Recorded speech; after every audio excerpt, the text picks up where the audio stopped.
திருநெல்வேலி முதல் தென்காசி வரை கூடுதல் அரசு பேருந்து இயக்க வலியுறுத்தி ஆலங்குளத்தில் மார்க்சிஸ்ட் கம்யூனிஸ்ட் கட்சி சார்பில் கையெழுத்து இயக்கம். திருநெல்வேலி மாவட்டத்திலிருந்து நிர்வாக வசதிக்காக பிரிக்கப்பட்டு கடந்த 2019ஆம் ஆண்டு நவம்பர் மாதம் தென்காசி மாவட்டம் உருவாக்கப்பட்டது. இதில் 246 வருவாய் கிராமங்கள் உள்ளன. தென்காசி, சங்கரன்கோவில், வாசுதேவநல்லூர் ஆகிய இடங்களில் அரசு போக்குவரத்து பணிமனைகள் உள்ளன. தென்காசி மாவட்டத்தில் ஆலங்குளம், அடைக்கலப்பட்டினம், பாவூர் சத்திரம் உள்ளிட்ட பல்வேறு பகுதிகள் வேகமாக வளர்ச்சியடைந்து வருகின்றது.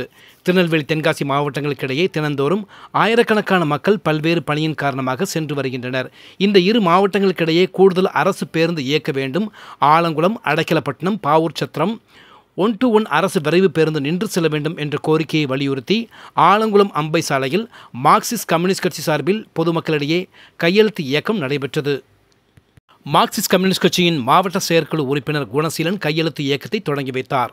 ஆலங்குளம் தாலுகா செயலாளர் கனகராஜ், மாவட்ட குழு உறுப்பினர் பாலு, தாலுகா குழு உறுப்பினர் வெற்றிவேல், பிடி சங்க மாவட்ட பொதுச் செயலாளர் மகா விஷ்ணு, மாதர் சங்கம் நெட்டூர் லட்சுமி, குருவன்கோட்டை செயலாளர் ஜெயபாலன், ஆலங்குளம் வட்டார செயலாளர் ஆதி நாராயணன் மற்றும் சமுத்திரராஜன் தங்கசாமி உட்பட பலர் கலந்து கொண்டனர்.